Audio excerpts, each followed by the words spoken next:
Carbon nano ട്യൂബിൻ്റെ മികച്ച ഒരു ആപ്ലിക്കേഷനാണ് അൾട്രാ ഫാസ്റ്റ് കാർബൺ ബാറ്ററി. സെക്കൻഡുകൾ കൊണ്ട് നമുക്കിതിനെ ചാർജ് ചെയ്യാൻ സാധിക്കും. ദിവസങ്ങളോളം ഇത് നീണ്ടു നിൽക്കുകയും ചെയ്യും. നിലവിൽ ബാറ്ററി ഉപയോഗിക്കുന്ന എല്ലാ ഇലക്ട്രിക് ഡിവൈസുകളിലും നമുക്കിത് ഉപയോഗിക്കാൻ സാധിക്കും. എന്നാൽ ഏറ്റവും കൂടുതൽ വിപ്ലവം സൃഷ്ടിക്കാൻ പോകുന്നത് ഇലക്ട്രിക് വാഹനങ്ങളിൽ തന്നെയാണ്. വളരെയധികം കുറച്ച് സമയം കൊണ്ട് ചാർജ് ചെയ്യാൻ സാധിക്കുകയും കുറേയധികം നേരം അത് നീണ്ടു നിൽക്കുകയും ചെയ്യുക എന്ന് പറയുന്നത് ഇലക്ട്രിക് വാഹനങ്ങളെ സംബന്ധിച്ചിടത്തോളം ലക്ഷറിയാണ്. ഇതിൻ്റെ പ്രയോജനത്തെക്കുറിച്ച് പെട്ടെന്ന് മനസ്സിലാക്കാനായി നമുക്ക് ഓട്ടപ്പന്തയത്തെ ഉദാഹരണമായി എടുക്കാൻ സാധിക്കുന്നതാണ്. അല്പദൂരം മാത്രമാണ് ഓടേണ്ടതെങ്കിൽ നമ്മൾ അതിവേഗതയിൽ ഓടുന്നതാണ്. എന്നാൽ ആ വേഗതയിൽ നമുക്ക് കൂടുതൽ ദൂരം സഞ്ചരിക്കാൻ സാധിക്കുകയില്ല. ഇത് തന്നെയാണ് അൾട്രാ കപ്പാസിറ്റർ ബാറ്ററികളിലും സംഭവിക്കുന്നത്.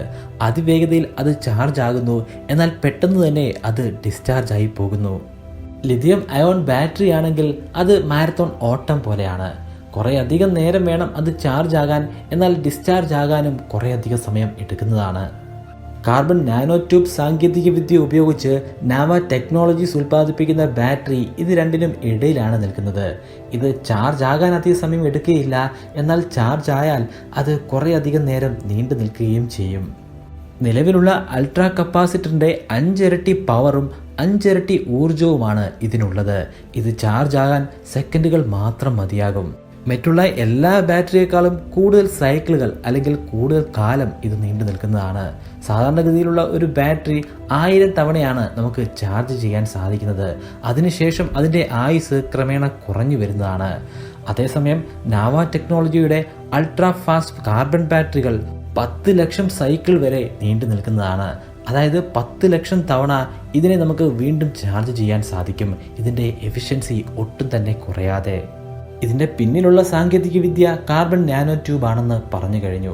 കാർബൺ നാനോ ട്യൂബിനെ കുറിച്ച് മുൻപ് നമ്മളൊരു വീഡിയോ ചെയ്തിട്ടുണ്ടായിരുന്നു. അതിനെക്കുറിച്ച് കൂടുതൽ അറിയാൻ താല്പര്യമുള്ളവർക്ക് അതിൻ്റെ ലിങ്ക് ഇവിടെ ഐ ബട്ടണിൽ കൊടുക്കുന്നുമുണ്ട്. നിലവിലുള്ള ബാറ്ററി സാങ്കേതിക വിദ്യകളൊക്കെ പൗഡറിൻ്റെ രൂപത്തിലാണ് ഉള്ളതെങ്കിൽ കാർബൺ നാനോ ട്യൂബ് അങ്ങനെയല്ല. അത് കുത്തനെ നിർത്തിയിട്ടുള്ള ഒരു ട്യൂബ് പോലെയാണ് പ്രവർത്തിക്കുന്നത്. വളരെയധികം ചെറിയ വലിപ്പത്തിലുള്ള കുത്തനെ നിർത്തിയിരിക്കുന്ന കോടിക്കണക്കിന് കാർബൺ നാനോ ട്യൂബുകളാണ് ഒരു ബാറ്ററിയിൽ ഉണ്ടായിരിക്കുക. അതിൽ നിന്നും ഒരൊറ്റ കാർബൺ നാനോ ട്യൂബിനെ എടുത്ത് പ്രത്യേകം പരിശോധിക്കുകയാണെങ്കിൽ അത് നീളം കൂടിയ ഒരു ക്യൂബിൻ്റെ രൂപത്തിലായിരിക്കും കാണാൻ സാധിക്കുക. എന്നാൽ അതിൻ്റെ വ്യാസം വളരെയധികം കുറവായിരിക്കും. ഈ ബാറ്ററിയിൽ ഉപയോഗിക്കുന്ന ഒരു കാർബൺ നാനോ ട്യൂബിൻ്റെ വ്യാസം എന്ന് പറയുന്നത് 5 നാനോമീറ്റർ മാത്രമാണ്. എന്നാൽ അവ കുറെ കൂടെ നീളം കൂടിയതാണ്. അതിൻ്റെ നീളം എന്ന് പറയുന്നത് 100 മൈക്രോൺ വരെ എത്തിച്ചേരുന്നതാണ്. ഒരു നാനോമീറ്റർ എന്നുകൊണ്ട് ഉദ്ദേശിക്കുന്നത് 0 എഴുതി ദശാംശം ഇട്ടതിന് ശേഷം 8 പൂജ്യങ്ങൾ എഴുതി ഒരു 1 എഴുതുന്നതിന് തുല്യമാണ്.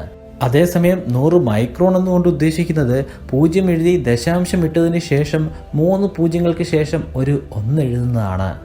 ഇപ്പോഴും നിങ്ങൾക്ക് അതിൻ്റെ രൂപത്തെക്കുറിച്ച് വലിയ ധാരണയൊന്നും ലഭ്യമായിട്ടുണ്ടാവുകയില്ല. അങ്ങനെയാണെങ്കിൽ മറ്റൊരു ഉദാഹരണം കൂടി പറയാവുന്നതാണ്.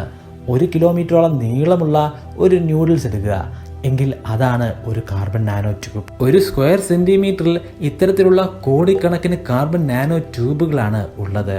നീളമേറിയ ഈ സ്ട്രക്ചറിലേക്ക് അലുമിനിയം കൊണ്ടും കോപ്പർ കൊണ്ടും സൃഷ്ടിക്കപ്പെട്ട ഒരു കോട്ടിംഗ് കൊടുക്കുന്നു. ആ കോട്ടിങ്ങിൻ്റെ പ്രത്യേകത എന്ന് പറയുന്നത് അതിൻ്റെ ഒരു സൈഡ് അലുമിനിയം ആണെങ്കിൽ മറു സൈഡ് കോപ്പർ ഫോയിലായിരിക്കും. ഇപ്പോഴുള്ള ലിഥിയം അയോൺ ബാറ്ററികൾ ഉപയോഗിക്കുന്നത് കൊബാൾട്ടാണ്. താരതമ്യേന കൊബാൾട്ട് ലഭ്യമാകാൻ അല്പം പ്രയാസമാണ്. അതുകൊണ്ട് തന്നെ ഇത് വളരെയധികം ഫലപ്രദമായിട്ടുള്ള ഒരു ആപ്ലിക്കേഷൻ ആയിരിക്കും. ഇങ്ങനെ ഉൽപ്പാദിപ്പിച്ചെടുക്കുന്ന ബാറ്ററി ഓട്ടോമാറ്റിക്കലി പ്രവർത്തിക്കുന്ന നിരവധി ഡിവൈസുകൾ ഉപയോഗിക്കാൻ സാധിക്കുന്നതാണ്. മനുഷ്യൻ്റെ സഹായം ഒന്നും തന്നെ ഇല്ലാതെ സ്വയം പ്രവർത്തിക്കുന്ന ഈ ഡിവൈസുകൾക്ക് കൂടുതൽ നേരം പ്രവർത്തിക്കേണ്ടതായിട്ടുണ്ട്. ബാറ്ററിയിലാണ് ഇവയെല്ലാം പ്രവർത്തിക്കുന്നത്. അതുകൊണ്ട് തന്നെ കൂടുതൽ നേരം നീണ്ടു നിൽക്കുന്ന ചാർജിങ് കപ്പാസിറ്റി ഇവയ്ക്ക് നിർബന്ധമായും ഉണ്ടായിരിക്കണം. സാധാരണക്കാരനെ സംബന്ധിച്ചിടത്തോളം ഇത് വലിയ മാറ്റങ്ങൾ കൊണ്ടുവരുത്താൻ പോകുന്നത് ഇലക്ട്രിക് കാർ മേഖലകളിലാണ്. ഓരോ വർഷം കഴിയും തോറും ഇന്ത്യയിൽ ഉൽപ്പാദിപ്പിച്ചുകൊണ്ടിരിക്കുന്ന അല്ലെങ്കിൽ ഇന്ത്യക്കാർ വാങ്ങിക്കൊണ്ടിരിക്കുന്ന ഇലക്ട്രിക് വാഹനങ്ങളുടെ എണ്ണം വളരെയധികം കൂടുതലാണ്. പ്രത്യേകിച്ചും ഇരുചക്ര വാഹനങ്ങളും മുച്ചക്ര വാഹനങ്ങളുമാണ് ഇവർ കൂടുതലായും വാങ്ങുന്നത്. പക്ഷേ 4 വീലേഴ്സിൻ്റെ ഉൽപ്പാദനം ഇന്ത്യയിൽ വളരെയധികം കുറവാണ്. അതിൻ്റെ കാരണം ദീർഘനേരത്തേക്ക് ചാർജിങ് നിൽക്കുന്നില്ല എന്ന പ്രശ്നമാണ്. അത് പരിഹരിക്കാൻ ഇത്തരത്തിലുള്ള ബാറ്ററികൾക്ക് സാധിക്കുന്നതുമാണ്. ചാർജിംഗ് സമയവും ഇലക്ട്രിക് വാഹനങ്ങളെ സാധാരണക്കാരിൽ നിന്നും അകറ്റുന്നതാണ്.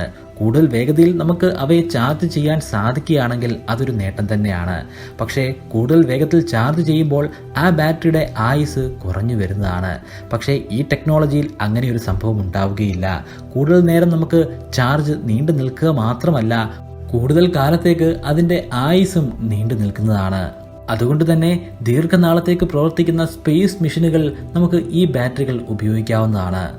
നിലവിലുള്ള സ്പേസ് മിഷനുകൾ സോളാർ പാനലുകൾ ഉപയോഗിക്കുന്നുണ്ട് എങ്കിലും ചില ഡിവൈസുകളൊക്കെ പ്രവർത്തിപ്പിക്കാനായി പ്രത്യേകമായി ബാറ്ററികൾ ഉപയോഗിക്കാറുണ്ട്.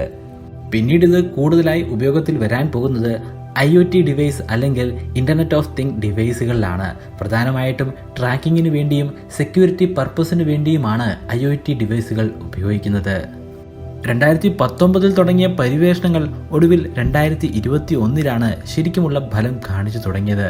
അതായത് കഴിഞ്ഞ വർഷം മുതൽ സാധാരണക്കാരൻ ഉപയോഗിക്കുന്ന ഡിവൈസുകളിലേക്ക് ഇത് എത്തിച്ചേർന്നിട്ടുണ്ട്. നാവ ടെക്നോളജീസ് ആണ് ഇതിന് തുടക്കം കുറിച്ചതെങ്കിൽ ആദ്യമായി ഇത് കസ്റ്റമേഴ്സിലേക്ക് എത്തിക്കുന്നത് സാക്പോ എന്ന ഒരു ഓക്സ്ഫോർഡ് ബേസ്ഡ് കമ്പനിയാണ്. ഈ ബാറ്ററി അവർ ആദ്യമായി ഉൾപ്പെടുത്തിയിരിക്കുന്നത് ഇലക്ട്രിക് വാഹനങ്ങളിലാണ്. വെറും 5 മിനിറ്റ് മാത്രം മതി ഇത് പൂർണ്ണമായ തോതിൽ ചാർജ് ചെയ്യാൻ. എന്നാൽ പൂർണ്ണമായി ചാർജ് ചെയ്തു കഴിഞ്ഞാൽ ഇതിന് 500 കിലോമീറ്റർ വരെയെങ്കിലും യാത്ര ചെയ്യാൻ സാധിക്കും. ബ്രൈറ്റ് കെയർലൈറ്റ്സിനുള്ള ബ്രൈറ്റ് ചോദ്യം ഇങ്ങനെയാണ്: അൾട്രാ ഫാസ്റ്റ് കാർബൺ ബാറ്ററിയിൽ ഉപയോഗിച്ചിരിക്കുന്ന സാങ്കേതികവിദ്യ അല്ലെങ്കിൽ മെറ്റീരിയൽ എന്താണ്? നിങ്ങളുടെ ഉത്തരം എന്താണെങ്കിലും താഴെ കമന്റ് ബോക്സിൽ അത് രേഖപ്പെടുത്തുക. നമസ്കാരം, ഞാൻ ബ്രൈറ്റ് കെയർലൈറ്റ്. നിങ്ങൾക്ക് ബ്രൈറ്റ് കെയർലൈറ്റ് എന്ന യൂട്യൂബ് ചാനലിന്റെ ഭാഗമാകണോ? അങ്ങനെയെങ്കിൽ സബ്സ്ക്രൈബ് ബട്ടണോട് ചേർന്ന് കാണുന്ന ജോയിൻ ബട്ടണിൽ ക്ലിക്ക് ചെയ്യുക.